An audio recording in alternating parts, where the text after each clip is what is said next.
Bonjour à toutes, bonjour à tous, namasté. Je suis Alma, je suis thérapeute holistique spécialisée dans les régressions karmiques et je suis flamme jumelle et je vous accompagne dans votre parcours. Pour une consultation, vous pouvez me contacter à mon adresse mail. Merci. Alors, bienvenue sur ma chaîne dont la spécificité est de proposer des textes écrits par des auteurs, philosophes, poètes, etc., sur l'âme ou sur les flammes jumelles, et également de proposer des techniques de guérison, parce que je pense qu'il ne s'agit pas d'accumuler uniquement des connaissances, mais également de mettre en pratique des soins énergétiques que chacune et chacun peuvent se faire à soi-même. Et il faut savoir que chaque soin que vous faites à votre portion d'âme a un impact sur l'autre portion d'âme. Alors, aujourd'hui, c'est au tour de mon livre préféré de tous les temps. Donc, c'est ma maman qui m'avait offert ce livre pour apprendre le français, qui n'est pas ma langue maternelle, puisque je suis espagnole. Et elle m'avait aussi offert le disque de Le Petit Prince, lu par Gérard Philipe. Alors aujourd'hui, je vais lire le chapitre 21. En fait, ma lecture du Petit Prince, c'est que c'est donc une âme qui arrive d'une autre planète et qui s'incarne sur la planète Terre. Donc c'est une âme qui s'incarne sur la planète Terre et il va faire des expériences, il va expérimenter la dualité, il va expérimenter l'inutilité du capitalisme, puisque pour moi c'est un livre qui est une grande critique du monde moderne. Et donc Saint-Exupéry fait visiter au Petit Prince des cas d'absurde. Donc un businessman qui possède des étoiles mais qui n'en jouit pas, des pilules pour apaiser la soif au lieu de marcher tranquillement vers une fontaine. Et donc c'est un livre qui rappelle ce qu'est l'essentiel. Donc le Petit Prince rencontre un grand maître sur son chemin qui lui apprend ce qu'est le lien à l'autre. Donc il lui révèle ce qu'est l'amitié et il lui révèle ce qu'est l'amour. Et c'est ainsi que le Petit Prince comprend qu'il a aimé une rose qui était sur sa planète, que cette rose était unique au monde. Et ce qui la rendait unique, c'était justement le temps qu'il avait perdu pour elle, entre guillemets perdu. Voilà, alors je vais lire le chapitre dans son intégralité. C'est alors qu'apparut le renard. « Bonjour, dit le renard. « Bonjour, répondit poliment le Petit Prince qui se retourna mais ne vit rien. « Je suis là, dit la voix sous le pommier. « Qui es-tu » dit le Petit Prince. « Tu es bien joli. »« Je suis un renard, » dit le renard. « Viens jouer avec moi, » lui proposa le Petit Prince. « Je suis tellement triste. »« Je ne puis pas jouer avec toi, » dit le renard. « Je ne suis pas apprivoisé. »« Ah, pardon, » fit le Petit Prince. Mais après réflexion, il ajouta « Qu'est-ce que signifie apprivoiser ?»« Tu n'es pas d'ici, » dit le renard. « Que cherches-tu ?»« Je cherche les hommes, » dit le Petit Prince. « Qu'est-ce que signifie apprivoiser ?»« Les hommes, » dit le renard. « Ils ont des fusils et ils chassent. C'est bien gênant. Ils élèvent aussi des poules. C'est leur seul intérêt. Tu cherches des poules ? » Non, dit le Petit Prince. Je cherche des amis. Qu'est-ce que signifie apprivoiser ? C'est une chose trop oubliée, dit le renard. Ça signifie créer des liens. Créer des liens ? Bien sûr, dit le renard.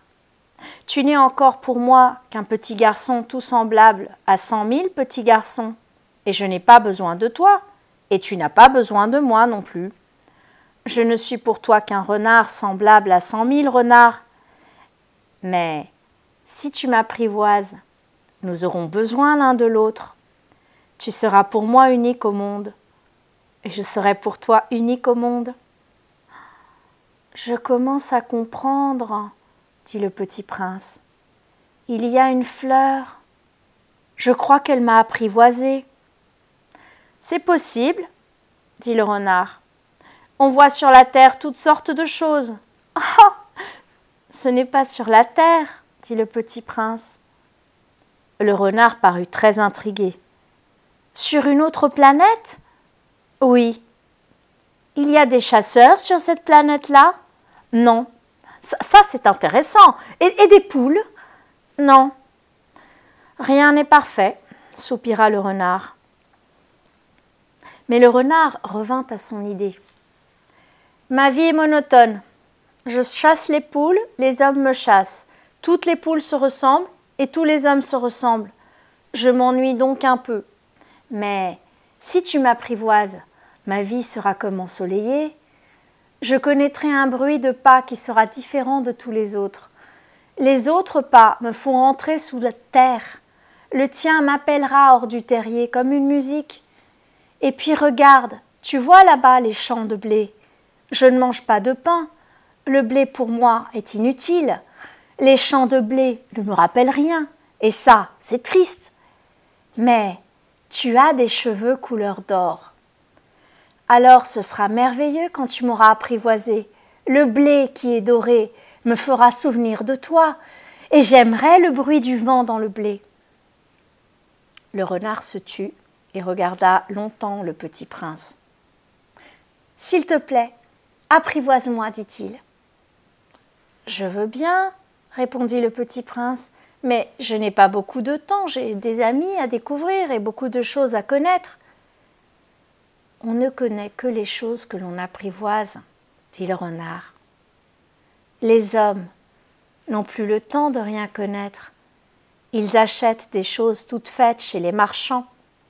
Mais, comme il n'existe point de marchands d'amis, les hommes n'ont plus d'amis. Si tu veux un ami, apprivoise-moi. »« Que faut-il faire ?» dit le petit prince. « Il faut être très patient, » répondit le renard. « Tu t'assoiras d'abord un peu loin de moi, comme ça, dans l'herbe. Je te regarderai du coin de l'œil et tu ne diras rien. Le langage est source de malentendus. Mais chaque jour, tu pourras t'asseoir un peu plus près. » Le lendemain revint le petit prince. « Il eût mieux valu revenir à la même heure, dit le renard. Si tu viens, par exemple, à 4 heures de l'après-midi, dès 3 heures, je commencerai d'être heureux. Plus l'heure avancera, plus je me sentirai heureux. À 4 heures déjà, je m'agiterai et je m'inquiéterai. Je découvrirai le prix du bonheur. Mais si tu viens n'importe quand, je ne saurai jamais à quelle heure m'habiller le cœur. Il faut des rites. »« Qu'est-ce qu'un rite ?» dit le petit prince. « C'est aussi quelque chose de trop oublié, dit le renard. C'est ce qui fait qu'un jour est différent des autres, une heure des autres heures. Il y a un rite, par exemple, chez mes chasseurs. Ils dansent le jeudi avec les filles du village. Alors, le jeudi est jour merveilleux. Je vais me promener jusqu'à la vigne.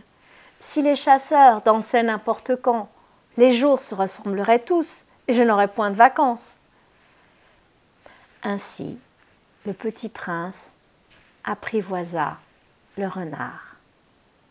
Et quand l'heure du départ fut proche, « Ah, dit le renard, je pleurerai. »« C'est ta faute, dit le petit prince. Je ne te souhaitais point de mal, mais tu as voulu que je t'apprivoise. »« Bien sûr, dit le renard. Mais tu vas pleurer, dit le petit prince. Bien sûr, dit le renard. Alors tu n'y gagnes rien. J'y gagne, dit le renard, à cause de la couleur du blé. Puis il ajouta, va voir les roses. tu comprendras que la tienne est unique au monde. Tu reviendras me dire adieu et je te ferai cadeau d'un secret. Le petit prince s'en fut revoir les roses. Vous n'êtes pas du tout semblable à ma rose, vous n'êtes rien encore, leur dit-il. Personne ne vous a apprivoisé et vous n'avez apprivoisé personne. Vous êtes comme était mon renard. Ce n'était qu'un renard, semblable à 100 000 autres, mais j'en ai fait mon ami et il est maintenant unique au monde. Et les roses étaient bien gênées. Vous êtes belle, mais vous êtes vide, leur dit-il encore. On ne peut pas mourir pour vous. Bien sûr, ma rose, à moi, un passant ordinaire, croirait qu'elle vous ressemble, mais à elle seule, elle est plus importante que vous toutes, puisque c'est elle que j'ai arrosée, puisque c'est elle que j'ai mise sous globe, puisque c'est elle que j'ai abritée par le paravent, puisque c'est elle dont j'ai tué les chenilles, sauf les 2 ou 3 pour les papillons, puisque c'est elle que j'ai écouté se plaindre ou se vanter, ou même quelquefois se taire, puisque c'est ma rose. Et il revint vers le renard. Adieu, dit-il.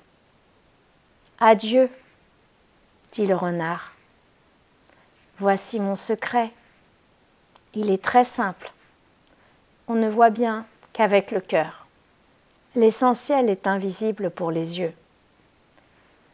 L'essentiel est invisible pour les yeux, répéta le petit prince afin de se souvenir. C'est le temps que tu as perdu pour ta rose qui fait ta rose si importante. C'est le temps que j'ai perdu pour ma rose, fit le petit prince afin de s'en souvenir. Les hommes ont oublié cette vérité, dit le renard, mais tu ne dois pas l'oublier. Tu deviens responsable pour toujours de ce que tu as apprivoisé. Tu es responsable de ta rose. Je suis responsable de ma rose, répéta le petit prince afin de se souvenir.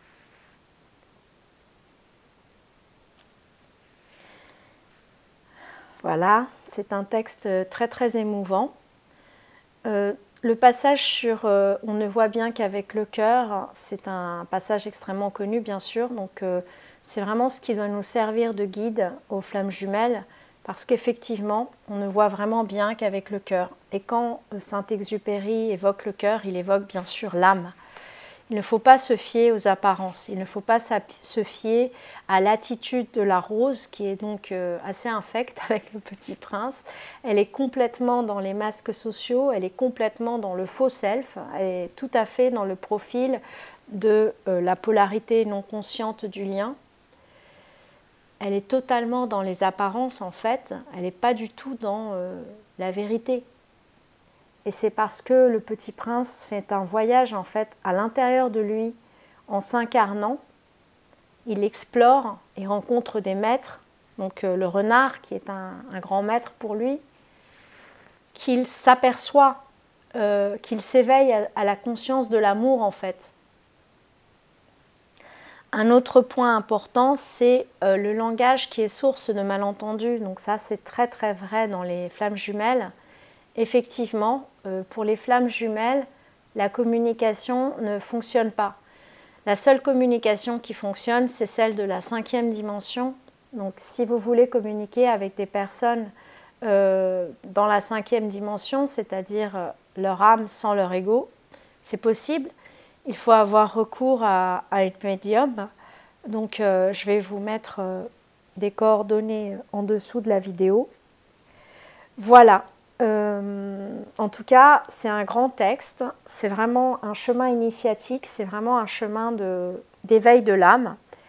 Et vous pouvez, j'espère, le relire ou le réécouter pour bien vous en imprégner. Car je trouve que ce poème en prose de Saint-Exupéry, qui est donc le livre le plus traduit après la Bible, et c'est pas par hasard, c'est vraiment un texte hautement, hautement spirituel, avec une très, très grande puissance. Voilà.